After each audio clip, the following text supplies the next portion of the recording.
know what? I really enjoyed this movie. I don't get all the hate for it. And yes, I did read the book, and I don't get what everyone was saying about it not being like the book.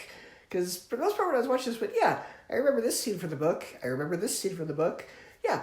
They kind of added in that subplot about the Aculos, but that was really the only major change. And honestly, I was fine with them adding in that subplot because I felt it kind of expanded the rules of the fantasy elements of it and how this world kind of worked. So I don't mind that they added that in. It actually kind of expanded it for me. And also the fact that they kind of gender swapped a character. Like, the character, Officer Root is a guy, but in this it's a woman. But I didn't have an issue with that. I thought the actress who played her was actually really good. And she kind of was funny with a little bit of her gruffness and her sarcasm. I had a lot of fun with this movie. And honestly, the way everything is shot, the effects, all of it is fun. It's very aesthetically pleasing.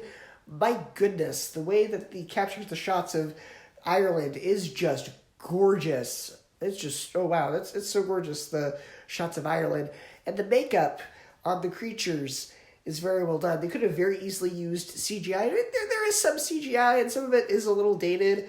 There's a little bit of early 2000s CGI, especially with Josh Gad kind of near the end. But a lot of it, I think, was practical effects with the masks and everything for the goblins and the fairies or whatever they were.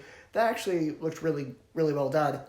And speaking of Josh Gad, I normally tend to hate on him a little bit because his shtick seems to be, if I'm loud, I'm funny. If I scream every line, I'm funny. Look at me, I'm funny, laughing. It gets really annoying. But here, he delivers the lines that are so deadpan, and that's kind of what makes it funny, because what he's saying isn't necessarily funny if you were trying to say it in a way that it was intended to be funny, because he delivers it with such seriousness. That's kind of what makes it funny. But he had kind of a weird Batman voice, and I don't know what was up with that. Also, there was just, I had a lot of fun with this, though at the same time, it has the issue of there's both not enough exposition and there's too much exposition.